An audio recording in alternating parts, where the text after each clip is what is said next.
KMF ಅಧ್ಯಕ್ಷ ಭೀಮಾ ನಾಯಕ್ ಹಾಗೂ ಬಳ್ಳಾರಿ ರೈತರ ನಡುವೆ ಶೀತಲ ಸಮರ ಒಂದು ವಿಚಾರಕ್ಕೆ ಏರ್ಪಟ್ಟಿದೆ. ಯಾವ ವಿಚಾರ? ಅನುದಾನದಲ್ಲಿ ಕೊರತೆನಾ ಅಥವಾ ಹಾಲು ಒಕ್ಕೂಟಕ್ಕೆ ಆಗ್ತಾ ಇರುವಂತಹ ಅನ್ಯಾಯನ? ಪ್ರಶ್ನೆಗೆ ಡೀಟೇಲ್ ರಿಪೋರ್ಟ್ ಇದೆ, ನೋಡ್ಕೊಂಡು ಬರೋಣ ಬನ್ನಿ. ಬಳ್ಳಾರಿಯಲ್ಲಿ ಮೆಗಾ ಡೈರಿ ಸ್ಥಾಪನೆಗೆ ಕಿತ್ತಾಟ. ವಿಜಯನಗರಕ್ಕೆ ಶಿಫ್ಟ್ ಆಗುತ್ತಾ ಮೆಗಾ ಡೈರಿ? ಕೆಎಂಎಫ್ ಅಧ್ಯಕ್ಷ ಭೀಮಾ ನಾಯಕ್ಗೆ ರೈತರ ತರಾಟೆ. ಹೌದು, ಇಡೀ ರಾಜ್ಯದಲ್ಲಿ ಅತಿ ದೊಡ್ಡ ಹಾಗೂ ಹೆಚ್ಚು ವ್ಯಾಪ್ತಿ ಹೊಂದಿರುವ ಕೆಎಂಎಫ್ ಹಾಲು ಒಕ್ಕೂಟದ ಸಾಲಿಗೆ ಸೇರೋದು ರಾಯಚೂರು, ಬಳ್ಳಾರಿ, ಕೊಪ್ಪಳ ಹಾಗೂ ವಿಜಯನಗರ ಜಿಲ್ಲೆಯ ರಬಕವಿ ಹಾಲು ಒಕ್ಕೂಟ. ಹೀಗಾಗಿ ಸಿದ್ದರಾಮಯ್ಯ ಸರ್ಕಾರ ಬಳ್ಳಾರಿಯಲ್ಲಿ ಮೆಗಾ ಡೈರಿ ನಿರ್ಮಾಣಕ್ಕೆ ಬಜೆಟ್ನಲ್ಲೇ ಮಂಜೂರು ಮಾಡಿತ್ತು. ಇದು ಬಿಜೆಪಿ ಸರ್ಕಾರದ ಅವಧಿಯಲ್ಲೇ ಬೊಮ್ಮಾಯಿ ಸಿಎಂ ಇದ್ದಾಗಲೂ ಪ್ರಸ್ತಾಪ ಇತ್ತು. ಆದರೆ ಇದಕ್ಕೆ ಒಂದು ರೂಪುರೇಷೆ ಕೊಟ್ಟಿದ್ದು ಸಿದ್ದು ಸರ್ಕಾರ. ಅದರ ಭಾಗವಾಗಿ ಬಳ್ಳಾರಿಯ ಕೊಳಗಲ್ ಹಾಗೂ ಶ್ರೀಧರದ ಗಡ್ಡೆ ಎರಡೂ ಕಡೆ ಜಾಗ ಮೀಸಲು ಇಡಲಾಗಿದೆ. ಕೊಳಗಲ್ ಸಮೀಪ 15 ಎಕರೆ ಜಾಗ ಈಗಾಗಲೇ ಜಿಲ್ಲಾಡಳಿತ ಗುರುತು ಮಾಡಿದೆ. ಆದರೆ ಇದೀಗ ಬಜೆಟ್ನಲ್ಲಿ ಮಂಜೂರಾಗಿದ್ದ ಬಳ್ಳಾರಿ ಮೆಗಾ ಡೈರಿ ಬೇರೆ ಕಡೆ ಶಿಫ್ಟ್ ಆಗುತ್ತಾ ಅನ್ನೋ ಸಂಶಯ ಶುರುವಾಗಿದೆ. ಸ್ವಹಿತಾಸಕ್ತಿಗಾಗಿ ಬಳ್ಳಾರಿಗೆ ಬಂದಿರುವ ಮೆಗಾ ಡೈರಿಯನ್ನ ವಿಜಯನಗರ ಜಿಲ್ಲೆಗೆ ಕೊಂಡೊಯ್ಯಲು ಭೀಮಾ ನಾಯಕ್ ಹುನ್ನಾರ ಮಾಡ್ತಿದ್ದಾರೆ ಅಂತ ರೈತರು ಸಿಡಿದೆದ್ದಿದ್ದಾರೆ. ಡೈರಿ ಸ್ಥಾಪನೆ ವಿಚಾರದಲ್ಲಿ ಬಳ್ಳಾರಿಗೆ ಅನ್ಯಾಯ ಮಾಡಲಾಗ್ತಾ ಇದೆ.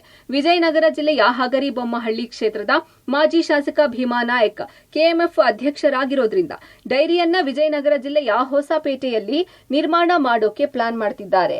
ಮೆಗಾ ಡೈರಿಯನ್ನ ಬಳ್ಳಾರಿಯಲ್ಲೇ ಮಾಡಬೇಕು, ಇಲ್ಲದಿದ್ರೆ ಉಗ್ರ ಹೋರಾಟ ಮಾಡಬೇಕಾಗುತ್ತೆ ಅಂತ ರೈತರು ಎಚ್ಚರಿಸಿದ್ದಾರೆ.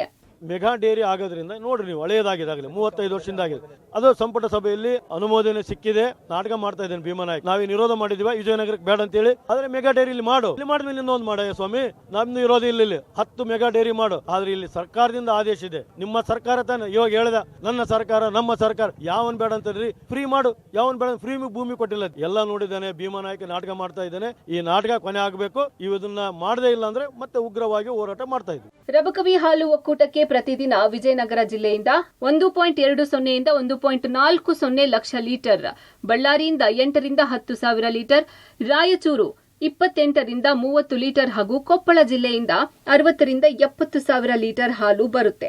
ಅತಿ ಕಡಿಮೆ ಹಾಲು ಬರೋದು ಬಳ್ಳಾರಿ ಜಿಲ್ಲೆಯಿಂದಾದ್ರೂ ಹೆಚ್ಚು ಹಾಲು ಮಾರಾಟ ಆಗೋದು ಇದೇ ಬಳ್ಳಾರಿ ಜಿಲ್ಲೆಯಲ್ಲಿ. ದಿನಕ್ಕೆ 60 ರಿಂದ 70 ಸಾವಿರ ಲೀಟರ್ ಹಾಲು ಬಳ್ಳಾರಿ ಜಿಲ್ಲೆಯಲ್ಲಿ ಮಾರಾಟ ಆಗುತ್ತೆ. ಇದೇ ಕಾರಣಕ್ಕೆ ಬಳ್ಳಾರಿಯಲ್ಲಿ ಮೆಗಾ ಡೈರಿ ಮಾಡೋದಕ್ಕೆ ಬಜೆಟ್ನಲ್ಲಿ ಘೋಷಣೆ ಮಾಡಿ ಅನುದಾನವನ್ನು ಮೀಸಲು ಇಡಲಾಗಿದೆ. ಅಲ್ಲದೆ ಮೆಗಾ ಡೈರಿಗೆ ಕೆಎಂಆರ್ಸಿಯಿಂದ 86 ಕೋಟಿ ಸ್ಯಾಂಕ್ಷನ್ ಆಗಿದೆ. ಆದರೆ ಮೆಗಾ ಡೈರಿ ವಿಚಾರದಲ್ಲಿ ಕೆಎಂಎಫ್ ಅಧ್ಯಕ್ಷ ಭೀಮಾ ನಾಯಕ್ ಹೇಳೋದೇ ಬೇರೆ. ಬಳ್ಳಾರಿಯಲ್ಲಿ ಮೆಗಾ ಡೈರಿ ನಿರ್ಮಾಣಕ್ಕೆ ನನ್ನದೇನೂ ವಿರೋಧ ಇಲ್ಲ, ಆದರೆ ಭೌಗೋಳಿಕವಾಗಿ ಎಲ್ಲಾ ಜಿಲ್ಲೆಗಳಿಗೆ ಅನುಕೂಲ ಆಗುವಂತೆ ಡೈರಿ ಮಾಡಬೇಕು, ಆಗ ಖರ್ಚು ವೆಚ್ಚ ತಗ್ಗಿಸಬಹುದು ಎನ್ನುತ್ತಲೇ ಅಡ್ಡಗೋಡೆ ಮೇಲೆ ದೀಪ ಇಡ್ತಿದ್ದಾರೆ. ನಾವೇನು ಮೆಗಾ ಡೈರಿ ಮಾಡಬಾರದು ಅಂತ ಏನಿಲ್ಲ, ನಾವು ಮೆಗಾ ಡೈರಿ ವಿರುದ್ಧ ಇಲ್ಲ. ಕೆಎಂಆರ್ಸಿ ಇಂದ 85 ಕೋಟಿ ರೂಪಾಯಿ ಸ್ಯಾಂಕ್ಷನ್ ಆಗಿದೆ. 1,20,000 1,40,000 ಲೀಟರ್ ವಿಜಯನಗರದಲ್ಲಿ ಬರ್ತಾ ಇದೆ ಹಾಲು. 8 ರಿಂದ 10 ಸಾವಿರ ಲೀಟರ್ ಬಳ್ಳಾರಿ ಬರ್ತಾ ಇದೆ. 26, 27, 28 ಸಾವಿರ 30 ಸಾವಿರ ಆಸುಪಾಸು ರಾಯಚೂರು ಬರ್ತಾ ಇದೆ. ಕೊಪ್ಪಳನಲ್ಲಿ 60 ರಿಂದ 70 ಸಾವಿರ ಬರ್ತಾ ಇದೆ. ಮಧ್ಯ ಭಾಗದಲ್ಲಿ ಎಲ್ಲ ಡೈರಿ ಮಾಡ್ರಿ ಅನ್ನೋದು ಒಂದು ಅಭಿಪ್ರಾಯ ಬಂತು. ಸೊ ಅದಕ್ಕೆ ನಾವು ಇವತ್ತು ಮೆಗಾ ಡೈರಿ ನಾನು ಬಳ್ಳಾರಿ ಮಾಡಬಾರ್ದಂತ ನಾನು ವಿರೋಧ ಇಲ್ಲ, ಕ್ಲಿಯರ್ ಆಗಿ ಹೇಳ್ತೀವಿ. ಭೌಗೋಳಿಕವಾಗಿ ಮಧ್ಯ ಭಾಗದಲ್ಲಿ ಬಳ್ಳಾರಿ ಜಿಲ್ಲೆಯಲ್ಲೇ ಬೇರೆ ಕಡೆ 100ಕ್ಕೆ 100 ಬಳ್ಳಾರಿ ಜಿಲ್ಲೆಯಲ್ಲೇ ಮಾಡ್ತೀವಿ. ಭೌಗೋಳಿಕವಾಗಿ NDDBಗೆ ಒಂದು ಪತ್ರ ಬರಿತೀವಿ, ಅವರೊಂದು ರಿಪೋರ್ಟ್ ಕೊಡ್ಲಿ, ಬಳ್ಳಾರಿ ಫೀಸಿಬಿಲಿಟಿ ಆಗಿ ಮಾಡೋಣ ಅನ್ನೋದು ನನ್ನ ಉದ್ದೇಶ, ಅಷ್ಟೇ, ಬೇರೆ ಏನಿಲ್ಲ.